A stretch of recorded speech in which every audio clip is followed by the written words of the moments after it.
Pourquoi faire un contrat de mariage partie 2? Ah non, vraiment, il y a beaucoup de choses à dire. Il y a beaucoup de choses à dire. Bon, j'espère que vous allez bien. J'espère que vous allez bien. Là, ici, je vous fais une petite vidéo à l'usine. Quand je fais une vidéo, j'essaye un peu d'être seul. Bon, il y a des collaborateurs et tout, mais vous n'êtes pas obligé de voir mes collaborateurs. Hein? Moi, je fais mes vidéos, je vis ma vie, mais chacun vit sa vie et on n'est pas obligé d'exposer tout le monde sur les réseaux sociaux. Bon, un sujet que vous avez beaucoup aimé, que j'ai fait il y a plus d'un an déjà, sur le contrat de mariage. Mais je vais revenir un peu sur certains points, mais le mettre en perspective avec justement la richesse et la fortune. Mais avant, si vous n'êtes pas abonné à la page, abonnez-vous à la page, commentez, partagez, likez. Il y a beaucoup de vidéos intéressantes pour vous. Beaucoup de vidéos intéressantes. Bon, pourquoi je vous parle de ça? Ah, l'argent, l'amour, l'argent, c'est quelque chose toujours de... C'est pas forcément antinomique, hein, mais je vous invite à regarder la vidéo sur le contrat de mariage dont je vous ai parlé. Je vais parler de deux choses. La première chose, vous n'avez pas remarqué que les hommes les plus riches de la planète, là, ils ont souvent été divorcés. Je ne suis pas contre le divorce, hein. Je suis pour l'amour éternel. L'amour éternel, c'est-à-dire que tu vois quelqu'un, vous vous plaisez, vous allez vous aimer pour l'éternité, pour des siècles et des siècles. Mais bon, la réalité et la vie nous amènent souvent dans des endroits insoupçonnés. Voilà. Moi, personnellement, je suis divorcé. Je sais ce que c'est. Donc, c'est un scoop là que je donne là. Bon, bref. Donc, quand vous regardez Jeff Bezos, divorcé, le fondateur d'Amazon, Elon Musk, qui vient de racheter Twitter et fondateur de Tesla, SpaceX, divorcé, Bill Gates, que vous connaissez tous, Microsoft, divorcé, Dangote, divorcé, Bernard Arnault, troisième fortune mondiale, PDG d'LVMH, divorcé, François Pinault, divorcé. Vous vous demandez pas pourquoi ça arrive souvent. Vous n'avez jamais essayé de vous poser la question pourquoi ce type de personnages à un moment ont dû se séparer de leur première femme?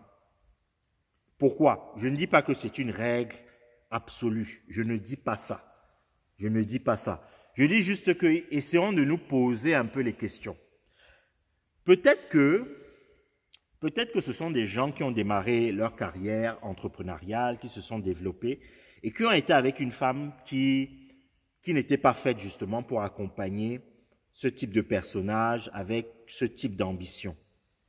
J'ai des petites vidéos sur TikTok où j'ai déjà eu à parler de ça. Toutes les femmes ne sont pas faites pour être avec des grands messieurs, des grands hommes. Si on estime qu'un grand homme, par exemple, un milliardaire est un grand homme, si on estime ça, maintenant ça c'est un autre débat. Toutes les femmes ne sont pas faites pour porter cette casquette.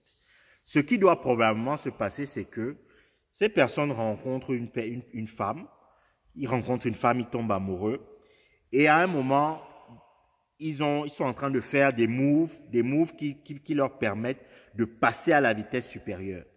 Et souvent, ils ont des résistances vis-à-vis de leurs épouses, il y a des résistances qui se créent et des incompréhensions par rapport à la vision que ces personnes ont lorsqu'ils ont envie de se développer. Ce qui crée peut-être des cassures. Probablement, bon, il y a des histoires personnelles aussi, il y a un certain nombre de choses. Mais c'est comme ça que c'est ce regard que je vois parce que c'est un phénomène quand même qui est particulier. Quand vous regardez beaucoup de ces milliardaires ou de ces personnes, voilà, à un moment, c'est parti en sucette. Et la plupart de ces gens ont finalement refait leur vie et ont trouvé quelqu'un qui est mieux adapté à la vision. Une autre chose que j'ai envie d'ajouter, la vidéo ne va pas être très longue, hein. Une autre chose que j'ai envie d'ajouter. Est-ce que vous avez regardé par rapport au contrat de mariage? Parce que, je répète, vous êtes une profession libérale, vous êtes un chef d'entreprise, je vous recommande fortement le contrat de mariage. Regardez la vidéo que j'ai faite sur le sujet. Voilà, je l'ai mise là. Regardez la vidéo que j'ai faite sur le sujet. Regardez, il y a deux histoires qui m'ont interpellé récemment.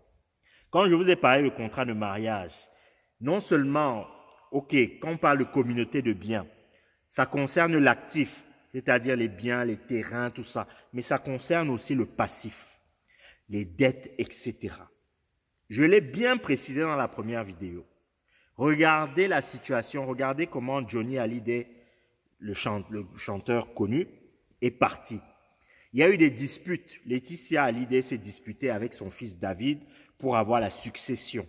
Finalement, je pense qu'elle a remporté, elle a gagné. Mais regardez ce qui se passe aujourd'hui.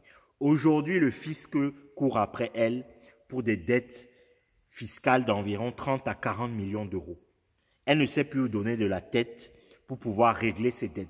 Johnny Hallyday est enterré depuis plusieurs années, perd son âme, il est enterré depuis plusieurs années. Mais aujourd'hui, Laetitia Hallyday est en train de souffrir parce que elle est en train de gérer les dettes de son mari. Elle s'est disputée pour avoir les fruits des droits des derniers albums, notamment de son mari. Mais aujourd'hui, elle doit également se battre pour gérer ses dettes. Faites attention, hein, les femmes là. Vous pensez que c'est trop une histoire de romantisme. Oh, il veut un contrat de mariage, il ne m'aime pas, il pense que je vais lui voler. C'est une protection, les amis. Ne vous amusez pas.